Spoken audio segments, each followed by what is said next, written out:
It's a featherweight unification fight in Las Vegas. Dan Tom here with MMA Junkie to help you break down the main event for UFC 290 between Alexander Volkanovski and Yair Rodriguez. Of course, this fight is a unification fight. Volkanovski is the sitting and reigning champion, but of course he did move up briefly to challenge Islam Makhachev for the lightweight title, on which the very same card right below in the co-main event, we had Josh Emmett take on Yair Rodriguez for an interim title. Of course, Yair Rodriguez won that in spectacular fashion, going to the body, finishing on the floor, leg dexterity galore.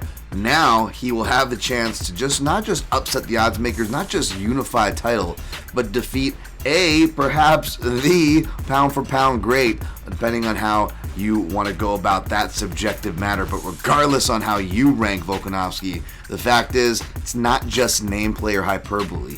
The man is great, and if Rodriguez can get this upset, I don't even think there's words for that.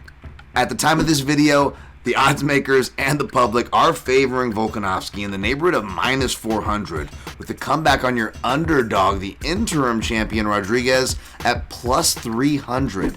Now, it did actually open a bit wider, if you can believe that or not, but a little bit of money has come in on Rodriguez, and I don't blame anybody.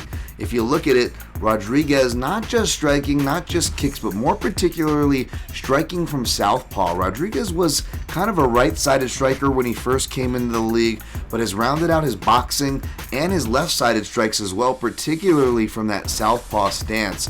Those kicks, both to the body and to the head, can really wreak havoc against shorter, stouter wrestle boxer types. We saw that against Emmett, and I would not dare classify Volkanovski as strictly a wrestle boxer, but just by the nature of his style and stature, there is a bit of that inherent style there. So I would be weary of that, especially with the southpaw success we saw Islam Makhachev have in their last fight. So that is definitely the thing to watch out for here. However, I'm going to go with the other side of the proverbial coin here. I think that if Volkanovski can survive those striking stanzas, find his way inside, I think he can recreate Frankie Edgar's success that the former lightweight champion found against Rodriguez back at UFC 211 in Texas.